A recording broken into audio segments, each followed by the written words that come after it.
Govinda Greens, premium and limited plots, prime location, destination that define your status. In front of Ames, Govinda Greens.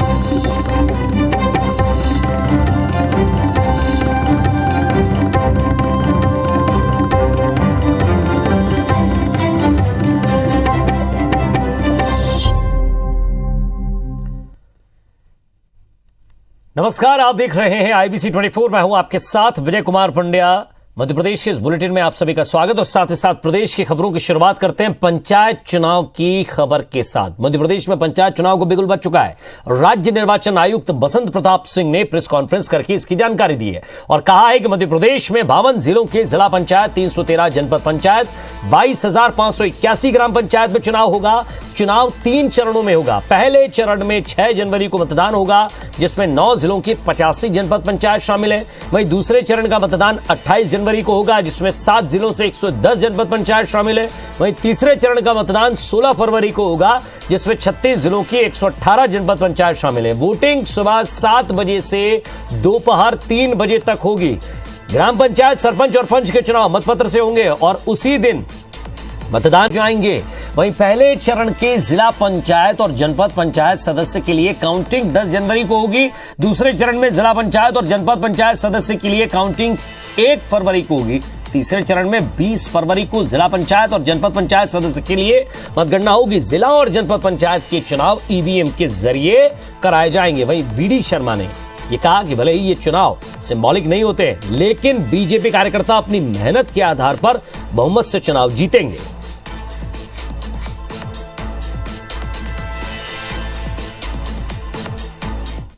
कुल मिला के 313 जनपद पंचायतें, 22,695 ग्राम पंचायतें और 71,398 मतदान केंद्र होंगे। एक चरण में जिन जिलों को लिया जाएगा उनकी संख्या है 9। 2 चरण में जिन जिलों को लेंगे उनकी संख्या है 7। बाकी 36 जिलों को हम 3 चरण में लेंगे। जनपद और जिला पंचायत के चुनाव में भी भारतीय जनता पार्टी के कार्यकर्ता इतिहास बनाएंगे और ऐतिहासिक बहुमत के साथ, भले ही सिंबॉलिक उस पर यह चुनाव नहीं होता, जो समर्थन के तौर पर वहां काम करेंगे उन सबको प्रचंड बहुमत के साथ वो जीत करके आएंगे। टंटिया मामा के बलिदान दिवस को लेकर पिछले कई दिनों से इंदौर के पाताल पानी में तैयारी चल रही थी। आज शिवराज सरकार ने एक बड़ा आयोजन किया, जिसमें राज्यपाल मंगूभाई पटेल, सीएम शिवराज सिंह चौहान समेत कई नेता और मंत्री मौजूद रहे। इस दौरान सीएम शिवराज ने जनजाति समाज के उत्थान के लिए कई घोषणाएं की, साथ ही कांग्रेस पर निशाना साधा और कहा कि कांग्रेस ने आज तक इस समुदाय के लिए कुछ नहीं किया, सिर्फ झूठे वादे ही किए।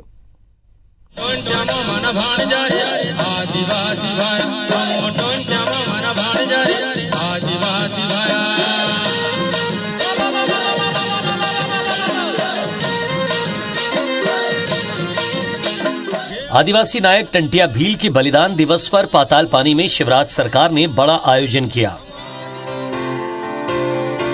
इस कार्यक्रम में राज्यपाल मंगूभाई पटेल और सीएम शिवराज सिंह चौहान ने हिस्सा लिया। उन्होंने सबसे पहले कालका माता और टंटिया भील के मंदिर में पूजा की। वहीं पाताल पानी के नजदीक बनाए जा रहे स्मारक परिसर में टंटिया भील की नई मूर्ति का अनावरण किया गया। वहीं सीएम शिवराज सिंह चौहान ने मंच पर सबसे पहले उन्होंने टंटिया मामा को नमन किया और जनजाति समाज को प्रणाम किया। ऐसे टंटिया मामा जिन्होंने शोषण के खिलाफ लड़ाई लड़ी, जिनने अत्याचार के खिलाफ लड़ाई लड़ी, जिनने अन्याय के खिलाफ लड़ाई लड़ी और अंग्रेज जिन्होंने इस धरती पर कब्जा कर लिया था, भारत माता के पैरों से गुलामी की जंजीरें काटने के लिए हथियार उठाए टंटिया मामा ने। सीएम शिवराज सिंह चौहान ने कांग्रेस पर भी जमकर निशाना साधा और कहा कि इतने सालों बाद भी कांग्रेस जनजाति समाज के लिए एक मंत्रालय भी नहीं बना पाई। बीजेपी की सरकार ने जनजाति नायकों का सम्मान किया। अटल बिहारी वाजपेयी जी, उनमें सबसे पहले केंद्र में भारतीय जनता पार्टी की सरकार ये तय किया कि आदिवासियों का अलग मंत्रालय होगा। कांग्रेसियों तुम तो 50 साल में अलग मंत्रालय भी आदिवासी भाई बहन को नहीं दे पाए। ये अटल बिहारी वाजपेयी जिन्होंने तय किया कि वनाधिकार के बदले मेरे आदिवासी भाई बहनों के वर्षों से जमीन पे कब्जे थे, पट्टे नहीं थे। अटल जी ने तय किया वन भूमि के पट्टे दिए जाएंगे। इस दौरान सीएम शिवराज सिंह चौहान ने कई योजनाओं की घोषणा भी की ताकि जनजातीय समुदाय का उत्थान हो सके। सीएम ने ऐलान किया कि हर साल 4 दिसंबर को पाताल पानी में मेला लगेगा। वहीं जननायक टंटिया मामा की स्मृति में 4 करोड़ 55 लाख की लागत से पाताल पानी में तीर्थ स्थल बनाया जाएगा। कोई गरीब इलाज के लिए परेशान ना हो।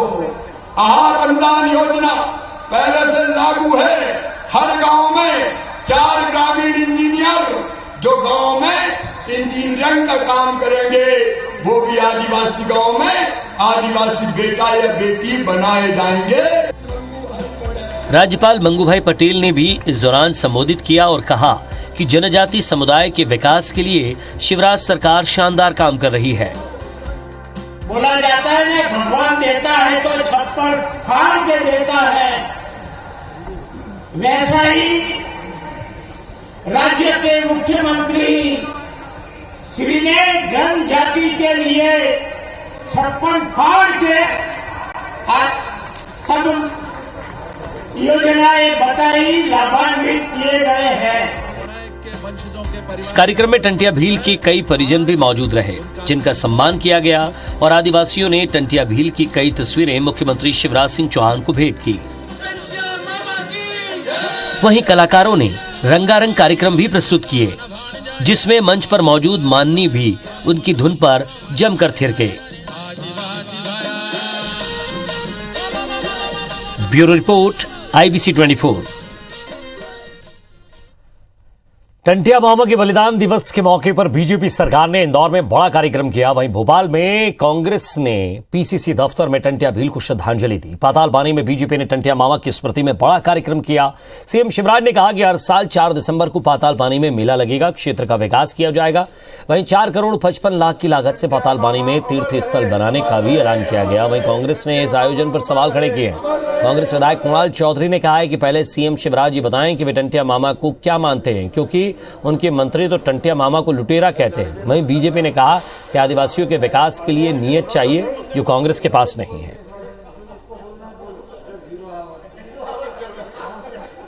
बात तो सरकार तय करे कि वो टंटिया मामा को मानते क्या है। कभी उनके नेता उन्हें भगवान कहते हैं, कभी उनके कैबिनेट मंत्री उनको लुटेरा कहते हैं। से बात तो ये टंटिया मामा के आदर्शों की करते हैं, पर उनको लुटेरा बताने से परहेज नहीं करते। मुंह चलाना बंद करे और मध्य प्रदेश के अंदर जो आदिवासियों पर अत्याचार हो रहा है, उसके खिलाफ ताकत के साथ संज्ञान लेने का काम करे। जनजातीय समुदाय के वो महापुरुष जिन्होंने अपना सर्वस्व लगाया अंग्रेजों के खिलाफ लड़ाई में, इस देश की एकता अखंडता, अपने सामाजिक उत्थान के लिए, उनके प्रति हमारी कृतज्ञता ज्ञापित करना ये हमारा कर्तव्य है और वही हमारी सरकार कर रही है।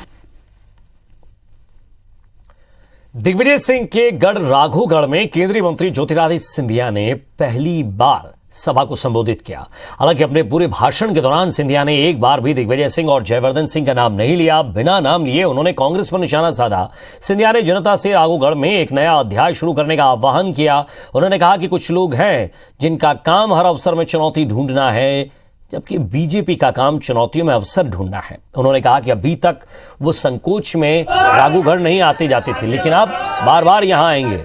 यहां दिग्गी के करीबी हिरेंद्र सिंह ने बीजेपी की सदस्यता ली। बीजेपी नेताओं का दावा है कि 1000 से ज्यादा कांग्रेस के कार्यकर्ता ने बीजेपी सदस्यता ली। 400 किलोमीटर का हाईवे बना के विराजमान है। मुझे देख नहीं पा रहे हैं, मुझे सुन तो पा रहे हो। और अब मैं पहले संकोच करता था, जैसे महन ने भी कहा, अब तो मैं बार बार आऊं। जब राज्यसभा में गए तो दादा भाई मूल सिंह जी की याद आ गई, और जब पिता ने निर्णय लिया कि अब पुत्र का समय आ गया, तो दादा भाई को रवाना कर। और मध्य प्रदेश के कृषि मंत्री कमल पटेल का एक वीडियो वायरल हुआ है। कमल पटेल वीडियो में ये कहते हुए नजर आ रहे हैं कि खाद के लिए अराजकता फैलाने वाले असामाजिक तत्व और कांग्रेसी हैं। कमल पटेल के इस बयान के बाद मध्य प्रदेश की सियासत एक बार फिर गर्मा गई है।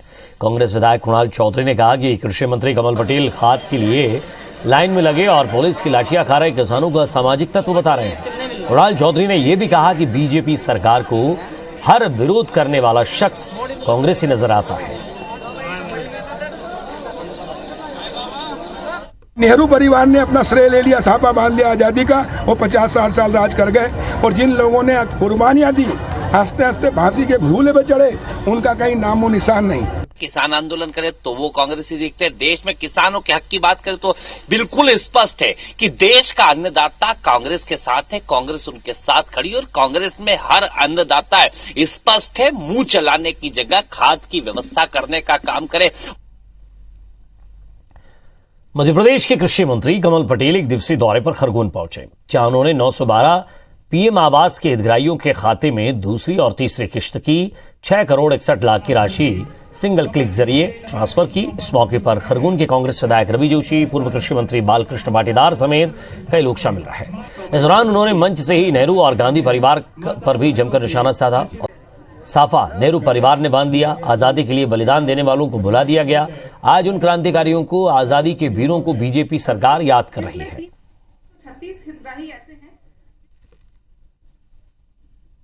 नेहरू परिवार ने अपना श्रेय ले लिया, सापा बांध लिया आजादी का। वो 50-60 साल राज कर गए और जिन लोगों ने कुर्बानियां दी, हंसते हंसते फांसी के झूले पे चढ़े, उनका कहीं नामो निशान नहीं। और आरएसएस से जुड़ा स्वदेशी जागरण मंच दुनिया भर की अर्थव्यवस्थाओं के आंकलन और उन्हें रैंकिंग देने के लिए स्वदेशी शोध संस्थान बनाना चाहता है, जिसके लिए मंथन और राशि एकत्रित करने के लिए क्रांति अधिवेशन का आयोजन किया गया। जबलपुर के वेटनरी कॉलेज ऑडिटोरियम में आयोजित इस अधिवेशन में स्वदेशी जागरण मंच के अखिल भारतीय संगठक सतीश और मंच के मध्य भारत संयोजक राघवेंद्र प्रताप सिंह चंदेल शामिल हुए हैं। और इस दौरान राघवेंद्र ने कहा कि मूडीज और किसल जैसी दुनिया भर की रेटिंग एजेंसी भारत की इकोनॉमी को कमतर आंक कर अपने हिडन एजेंडे चला रही है, इसलिए स्वदेशी जागरण मंच वैश्विक और निष्पक्ष रेटिंग के लिए स्वदेशी शोध संस्थान स्थापित करना चाहता है। जो विचार हम प्रमुख रूप से लेकर चल रहे हैं, जो आगे हमारे लिए सबसे बड़ी चुनौती है, वह है रोजगार कैसे देश में लाए जाएं, 37 करोड़ युवाओं को कैसे रोजगार दिया जाए। इस विषय पर सब जगह मंथन चल रहा है, विचार विमर्श चल रहा है, निष्कर्ष निकाले जा रहे हैं और उनके आधार पर हम कार्य योजना को तैयार करेंगे। बुरहानपुर में आज सांसद ज्ञानेश्वर पाटिल का बेहद सरल और सादगी भरा अंदाज देखने को मिला है। दरअसल बुरहानपुर खंडवा लोकसभा उपचुनाव में जीत हासिल करने के बाद ज्ञानेश्वर पाटिल शीत सत्र में शामिल होने के लिए दिल्ली गए। वहाँ उन्होंने लोकसभा में सांसद की शपथ ली और वहाँ से वापस पाटिल बुरहानपुर आए और वहाँ स्टेशन पर उन्होंने पहुँचने पर जैसे ही लोगों ने उन्हें देखा, सादगी भरा अंदाज देखने को मिला। स्टेशन से पाटिल किसी वीआईपी गाड़ी में नहीं बल्कि ऑटो से अपने घर संजय नगर रवाना हुए। उनके इस अंदाज को देखकर सभी चकित रह गए।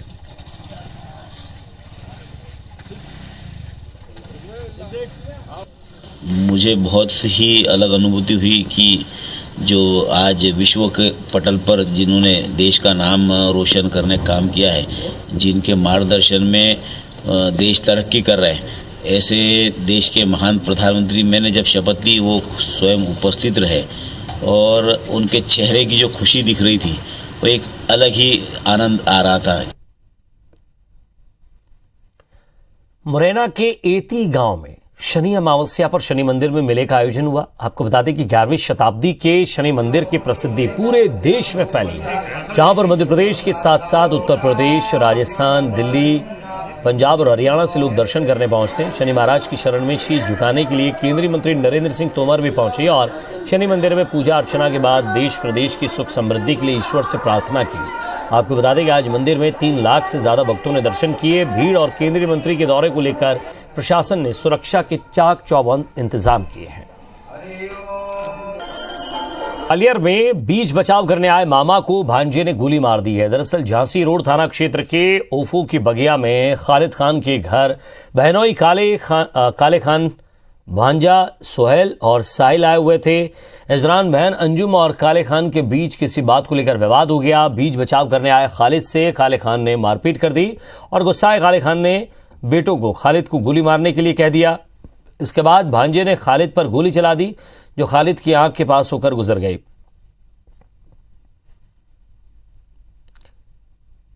तो अस्पताल में भर्ती हैं। तीनों को अरेस्ट कर लिया गया है जिन्होंने गोली चलाई है। एक्चुअली पूरा मामला पारिवारिक लड़ाई झगड़े का है, चूंकि गोली उनको लगी नहीं, केवल छर्रे लगे हैं। तो इस आधार पर आईपीसी सेक्शन 307 के तहत मुकदमा थाना झांसी रोड में कायम हो गया था। अभी फिलहाल जो 3 लोगों के खिलाफ, जिसमें पिता और उनके 2 पुत्र थे, जो भांजा है, तो इसमें फिलहाल 3 लोगों को हिरासत में भी ले लिया गया है और घटना में उपयुक्त कट्टा भी जब्त कर लिया गया है और इसमें वैधानिक कार्रवाई की जा रही है। ग्वालियर में मकान बेचने के नाम पर 1 लाखों की ठगी करने का एक मामला सामने आया है।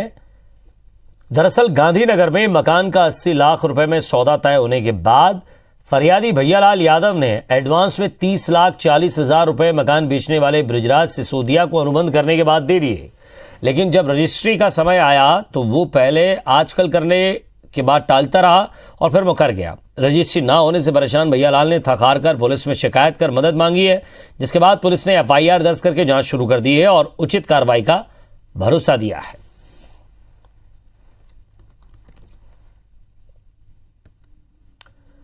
दमोह के कुंडलपुर में फरवरी 2022 में पंच कल्याण गजरत महोत्सव का आयोजन होने जा रहा है, जो जैन मुनि आचार्य विद्यासागर जी महाराज के सानिध्य में होगा।